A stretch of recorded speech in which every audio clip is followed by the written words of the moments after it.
जब आप एक ट्रेन पर चढ़ते हैं तो आप अपना सामान उतारकर किनारे लगा देते हैं और आराम से बैठ जाते हैं। आप अपने सामान को सिर पर रखकर ट्रैवल नहीं करते क्योंकि आपको भरोसा है कि ट्रेन आपके साथ साथ आपके सामान का बोझ उठा लेगी। तो इसी तरह से जब ईश्वर ने इस पूरे संसार का बोझ उठा रखा है तो हम आप क्यों इस संसार का बोझा उठाए घूमते रहते हैं। यही उत्तर दिया था महर्षि रमण जी ने जब उनसे एक फिलॉसफी के ग्रेजुएट ने ये प्रश्न पूछा था कि मुक्त कौन है। और महर्षि का कहना था कि मुक्त वही है जो अपने साथ साथ अपनी हर एक चिंता को ईश्वर पर ठीक वैसे थोप देता हो जैसे एक यात्री अपने सामान को ट्रेन पर थोप देता है। वो ग्रेजुएट अपने सामने एक ऐसे संत को देख रहा था जो कभी कॉलेज नहीं गया लेकिन उसके पास सारे उत्तर थे। श्री पिल्लई ने महर्षि रमण जी से जीवन को लेकर 28 प्रश्न किए थे और इन 28 प्रश्नों के उत्तर को महर्षि रमण जी ने लिख कर दिया था। वो बोलना भी नहीं चाहते थे और इन 28 उत्तरों के बाद उन्होंने कभी भी कुछ भी नहीं लिखा और ना ही कुछ बोला। साथियों, आप सभी का हाइपर क्वेस्ट के इस बहुत ही इंपॉर्टेंट एपिसोड में स्वागत है। आज हम यूनिवर्स, माइंड, सेल्फ, लाइफ ऐसे फिलोसॉफिकल कॉन्सेप्ट्स पर महर्षि रमण जी के जो अनुभव थे, उनके जो विचार थे, उनको बहुत ईजिली समझेंगे। तो आप सभी हाइपर क्वेस्ट को सब्सक्राइब कर लें, बेल आइकन को दबाकर नोटिफिकेशंस भी ऑन कर लें जिससे हमारी वीडियोस आपको सबसे पहले मिले। अब बिना किसी विलंब के आज की वीडियो को प्रारंभ करते हैं।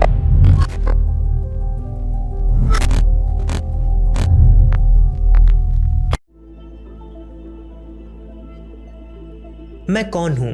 ये प्रश्न मानव जाति का अभी तक का सबसे कठिन प्रश्न है। लेकिन जब महर्षि रमण जी से पूछा गया तो उन्होंने बताया कि तुम हैप्पीनेस हो, तुम आनंद हो। तभी तो तुम अपने जीवन के हर एक पल में आनंद को ढूंढते हो, यही तुम्हारा स्वभाव है। लेकिन चूंकि तुम भूल जाते हो कि तुम स्वयं में ही आनंद हो, हैप्पीनेस हो, तुम हैप्पीनेस को ढूंढने बाहर निकल जाते हो और ये तुम्हारे माइंड के कारण होता है। तुम्हारे अंदर एक अद्भुत शक्ति है जिसे माइंड कहते हैं। महर्षि रमण जी इसे जीव कहते थे। उनके अनुसार माइंड कोई ऑब्जेक्ट नहीं है बल्कि आपके थॉट्स ही माइंड है। और महर्षि जी के अनुसार संसार भी कोई ऑब्जेक्ट नहीं है, संसार भी थॉट्स ही है, यानी संसार भी आपका माइंड ही है। यानी माइंड, थॉट्स और संसार ये तीनों एक ही चीजें हैं। और इसको समझाते हुए महर्षि रमण जी कहते हैं कि जब आप गहरी नींद में सोते हैं तो वहां पर चूंकि थॉट्स नहीं होते इसीलिए वहां पर कोई संसार नहीं होता, कोई अनुभूति नहीं होती, वहां पर माइंड अनुभव में नहीं रहता। लेकिन जैसे ही आप जगते हैं या सपना देख रहे होते हैं तो चूंकि वहां पर थॉट्स होते हैं इसीलिए वहां पर संसार होता है, इसीलिए वहां पर माइंड जैसी कोई चीज अनुभव में आती है। संसार, माइंड और थॉट्स ये तीनों एक ही चीजें हैं और ये तीनों आप नहीं हो क्योंकि इन तीनों में आनंद नहीं है और आप आनंद हो। लेकिन ये बातें हमको आसानी से नहीं समझ में आती क्योंकि हमारे अनुभव में ये है कि हमें हैप्पीनेस या आनंद इसी संसार में मिलता है, हमारे थॉट्स में हमें मिलता है। तो हम ये क्यों कह रहे हैं कि संसार या थॉट या जिसे माइंड कह रहे हैं वो आनंद नहीं है। तो महर्षि का यहाँ पर कहना है कि अज्ञानता के कारण हमें ऐसा लगता है कि हमारे पास जो आनंद है वो संसार के कारण है। लेकिन अगर आप बारीकी से देखो तो माइंड जो चाहता है यदि उसे वो पा ले या जो नहीं चाहता है उससे वो दूर हो जाए तो थॉट्स समाप्त हो जाते हैं और जैसे ही थॉट समाप्त होते हैं आपको हैप्पीनेस का अनुभव होता है। यानी आनंद के समय थॉट्स नहीं होते, केवल आप होते हैं। ये जो थॉट्स होते हैं ये बनते बिगड़ते रहते हैं। जब थॉट्स बनते हैं तो इच्छाओं का जन्म होता है जिससे दुख का जन्म होता है। लेकिन जब थॉट्स बिगड़ जाते हैं तो आप स्वयं में प्रतिष्ठित होते हैं और आनंद का अनुभव करते हैं। महर्षि रमण कहते हैं कि आप पेड़ की छाया हैं। जैसे जैसे थॉट आपके बढ़ते हैं वैसे वैसे आपका माइंड इस छाया से निकलकर धूप में चला जाता है। अब अगर धूप में आपको कुछ अच्छा भी मिल जाए तो आप उसको लेकर छाया में ही आते हैं और वहीं पर उसका भोग करते हैं, धूप में खड़े रहकर भोग नहीं करते। इसका मतलब ये है कि आनंद तो आप में ही है। आप कुछ भी पा जाए कहीं पर भी उसका भोग आप अपने अंदर ही आकर करते हैं तो आप में आनंद है, बाहर आपको हमेशा मिजरी मिलेगी। अब आइए समझते हैं कि कैसे थॉट्स को समाप्त किया जा सकता है।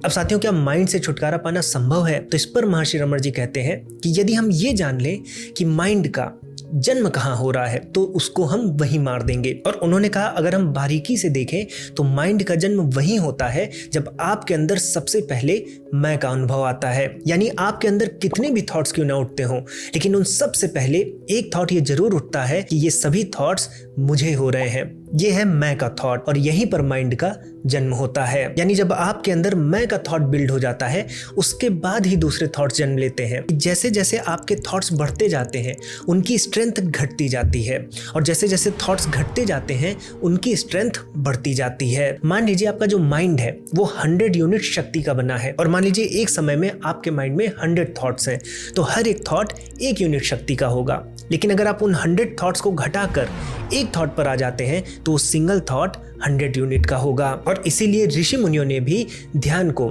मेडिटेशन को ईश्वर से जुड़ने का एक मार्ग बताया, क्योंकि ध्यान में भी आप बहुत ढेर सारे थॉट्स को समाप्त करके किसी एक चीज पर, किसी एक आलंबन पर अपने माइंड को लगाते हैं। लेकिन हम सबके लिए ध्यान करना बहुत कठिन होता है, आपने अपने अनुभव में देखा होगा। लेकिन हमें यदि सही गाइडेंस मिल जाए, सही अभ्यास मिल जाए, तो हम अपने माइंड को वन पॉइंटेड बनाकर सेल्फ इंक्वायरी कर सकते हैं। और यदि आप मेडिटेशन करना चाहते हैं या शुरुआत कर दिए हैं लेकिन आपको कठिनाई होती है, तो मैं आपको रिकमेंड करूंगा कि आप इदानी मैप को डाउनलोड करें। ये भारत का पहला 100% फ्री मेडिटेशन ऐप है, जहां पर 1000 से भी ज्यादा गाइडेड मेडिटेशन सेशंस आपको हिंदी और इंग्लिश दोनों में मिल जाते हैं। और आप ध्यान के इन सेशंस को डाउनलोड भी कर सकते हैं, जिससे जब इंटरनेट ना भी हो तब भी आप ध्यान कर पाएं। प्लस आपको लाइव गाइडेंस भी मिलता है, जो अनुभवी प्रैक्टिशनर्स हैं वो आपको लाइव आकर आपको गाइड करते हैं कि ध्यान कैसे किया जाए। और ये बिगिनर से लेकर एडवांस सभी के लिए है।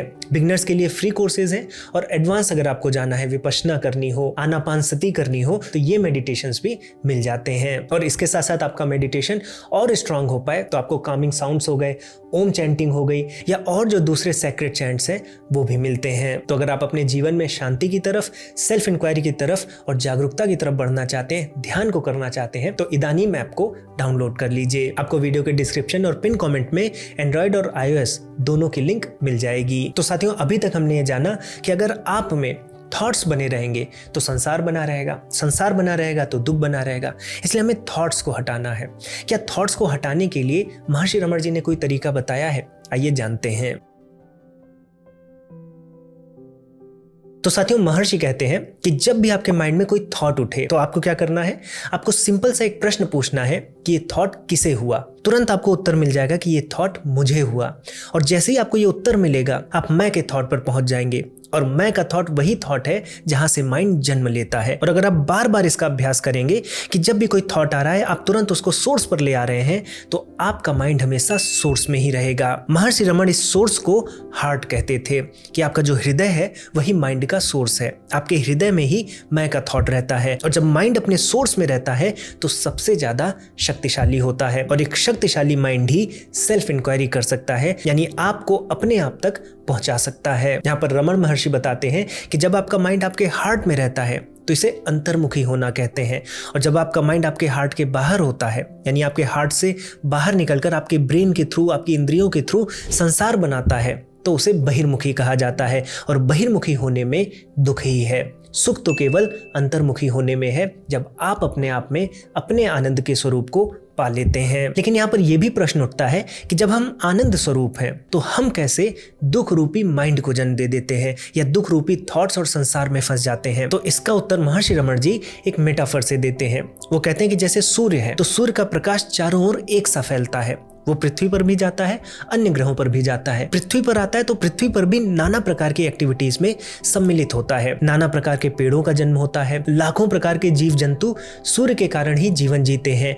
यहीं पर संत भी जन्म लेते हैं, पुण्य का कार्य करते हैं, क्रिमिनल्स भी जन्म लेते हैं, क्राइम करते हैं। और इन सभी में प्रकाश की आवश्यकता है, सूर्य की आवश्यकता है, ऊर्जा की आवश्यकता है। लेकिन कभी भी सूर्य या प्रकाश इन चीजों से प्रभावित नहीं होता।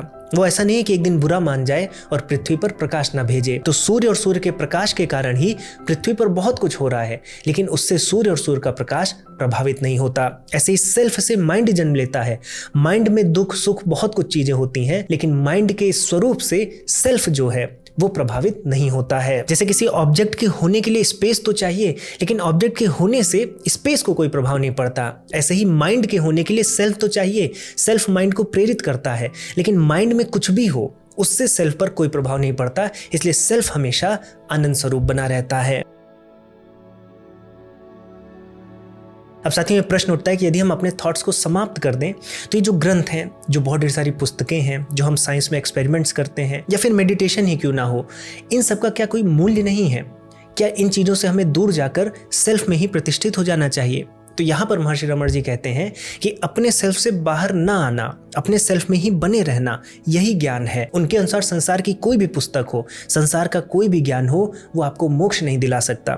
हाँ, उस पुस्तक को पढ़ने से, उस ग्रंथ को पढ़ने से आपको ये जरूर पता चल जाएगा कि आपको अपने सेल्फ में आना है, अंतर्मुखी होना है, लेकिन वो पुस्तक पढ़ के, वो ग्रंथ पढ़ के आप मोक्ष नहीं पाएंगे। तो आप बहिर्मुखी होकर चीजें सीख सकते हैं, लेकिन उसको अप्लाई करने के लिए आपको अंतर्मुखी ही होना पड़ता है। जैसे यदि कोई व्यक्ति छाया में बैठा है और बार बार धूप में जाता है और फिर जलता है, फिर छाया में आता है, तो ऐसा व्यक्ति मूर्ख कहलाता है। जो ज्ञानी व्यक्ति होता है वो छाया में ही बना रहता है। महर्षि रमण कहते हैं कि जैसे जब आप कूड़ा फेंकने जाते हैं तो कूड़े को एनालाइज नहीं करते क्योंकि उसे तो फेंक देना है, इसी तरह से आप इस संसार के नियमों को भी एनालाइज नहीं करते हैं क्योंकि संसार को तो त्याग देना है। तो साथियों, मैं आशा करता हूं कि इस वीडियो के माध्यम से महर्षि रमण जी के विचारों को, उनके सिद्धांतों को आपको समझने में आसानी हुई होगी। और यदि आप ध्यान के मार्ग पर बढ़ना चाहते हैं, पहले आप अपने थॉट्स पर कंट्रोल करना चाहते हैं, तो आप इदानीम ऐप को अवश्य डाउनलोड कीजिए। आपको फ्री में ही मेडिटेशन पर गाइडेंस मिल जाएगी। लिंक नीचे कॉमेंट सेक्शन और डिस्क्रिप्शन में उपलब्ध है। साथियों, अगर आपको ये वीडियो पसंद आई है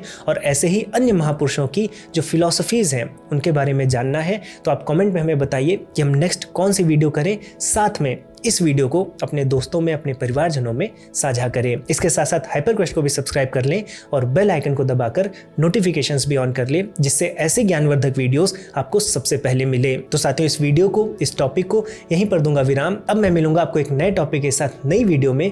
तब तक के लिए जय श्री राम।